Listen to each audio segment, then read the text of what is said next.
Perry pencil.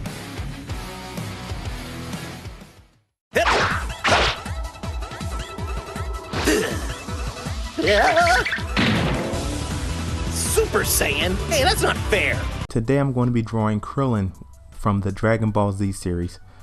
So I'm going to go ahead and get started with a line at the top. I did make a subtle change. I started doing a line at the top and then letting it go off the bottom of the page. The reason being is I'm working on just the top part of the figure. So we're concentrating on Krillin's head only and his bust, which is his shoulders. So I'm going to go ahead and put in his head and then his shoulders. And the only time, just for a mental note, the only time you put in a line at the top of the page and at the bottom is if you're doing a full figure pose. And sometimes, when you go into draw mode, you don't really think it through. I know a couple of times I've went in and did top and bottom of the page, and then found out that I was cutting off where the border of the shoulders are. So it's kind of mental way of saying, okay, I want it to go off the page basically when you're putting head and shoulders in. As you see here with Krillin, I'm putting in his ears. His ears are out. Most characters' ears are flatter. His are more out to the side. He has distinctive features. And so I'm putting in the chin area now, as you can see. And I did, take a little bit of a peep, at the website fandom. I don't know if you're familiar with that. They kind of talk about the Dragon Ball Z characters, or any character for that matter that is popular. So I understand originally he was a jealous and selfish type person and didn't agree much with Master Roshi's teaching method. So more than likely he was one of those hard to deal with students learning martial arts. And right now I already went ahead and drew in his eyebrows. And again, as I usually say, Dragon Ball Z characters are, repetitive in that when you're drawing them, they pretty much are in what I call battle mode. Their facial expression says, hey, I'm ready for battle. Let's get our fists up and get our martial arts style going, and let's just have at it. So, that's what you want to recognize about most Dragon Ball Z characters, that they have a ready to fight facial expression.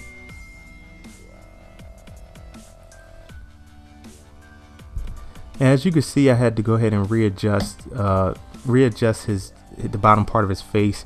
The bottom part of his face is more childlike. So when you stretch it out like that, they look older. So that's just a little bit of a mental note for you. Also, when you're drawing these characters, is that when you have their chin low like that, it ages them. So as you see, I went in and adjusted that. Just a little quick adjustment, nothing major.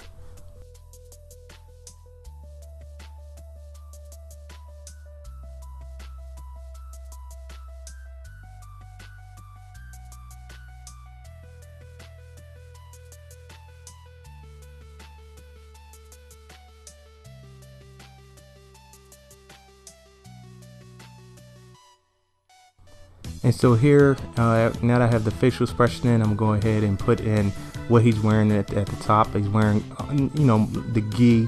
A lot of them have a Master Roshi gi, kind of like the orange and blue that they wear.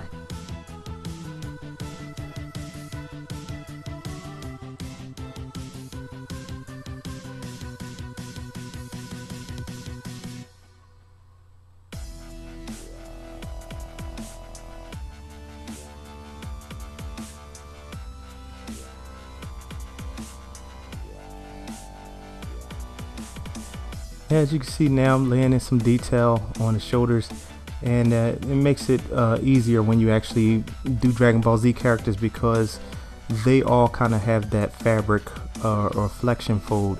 It simply means on his shoulder right now, he has the shoulders in where you can see where where his shoulder line breaks from his neck to his the two tops of the shoulder. If you see, I'm putting it in here. So you have a gravity kind of a gravity flexion fold pull towards the earth, and then you have the flexion fold itself over the shoulder.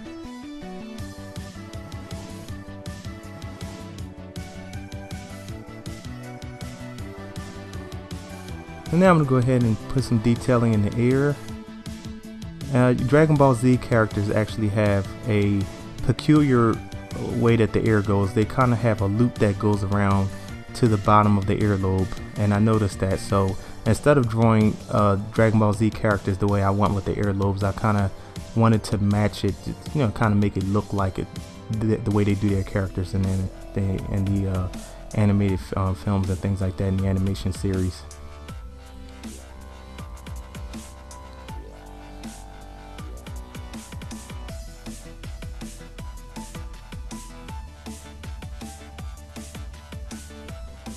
And don't be afraid to kind of refine lines and things like that, because as I always say before in my tutorials, you can always go back and, you know, use your kneaded eraser. I would not recommend a regular number 2 pencil eraser.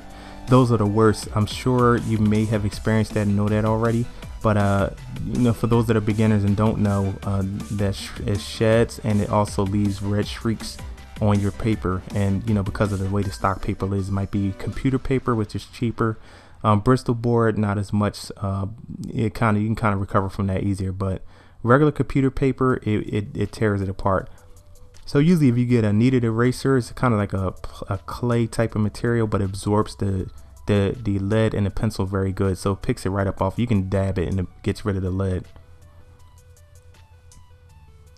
As you see now, I'm going in and you can follow along in this tutorial. I'm coloring it in solid, and when I say coloring, that's exactly what I mean. You can say shading, you can say coloring, almost like a coloring book, coloring the lines, but it just makes it neater. So if you decide, and which I will ink this, and once I ink it, I want it to have a finished quality, so when I go over top it with my brush, when I'm inking, I know what lines are. It's not confusing. What happens with sketches a lot of times is that you know, you'll sketch the drawing, and then if you try and ink over top of that, sometimes you can do it, but sometimes you don't know what line leads where, and it can confuse you. So I always suggest going in and cleaning your lines up a little bit. That way you can go ahead and have a cleaner version of it. And animators do this a lot, so just kind of giving you a tip. Well, what animators do is they have a penciler, which they'll go ahead on and draw a really rough draft of the character. Then they'll have a cleanup artist. His job is to go in and then go behind the sketch artist and clean it up with a kneaded eraser and go over top and make it really look clean for the inkers that come in, and kind of have it ready to be scanned in and digitized. Because I believe in the animation now they use, it's completely almost digital now. They don't use acetate cell like they did when I was coming along. So they make things a lot easier.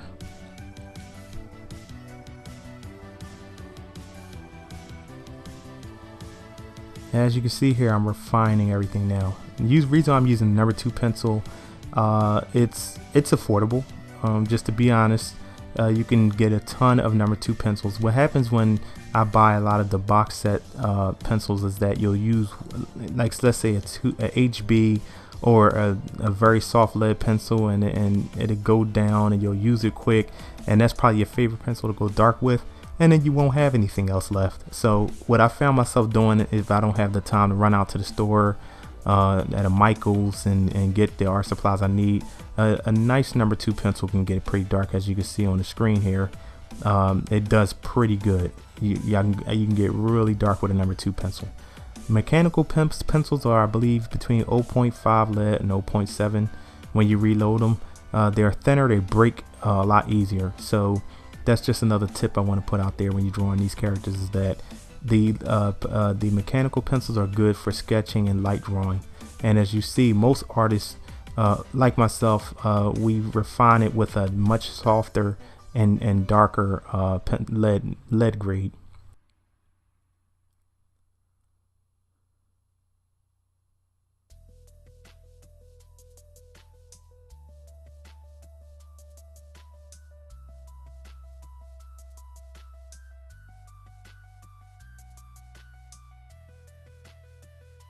I'm understanding that Krillin is one of the weaker ones, but then ended up being stronger too in terms of character. So that's something you might want to look at too. Krillin, he was on both ends of the spectrum here in regards to the Dragon Ball Z storyline. So he's a pretty cool character. I'm gonna watch more of him and you know, most of the characters in the series since I'm drawing these guys.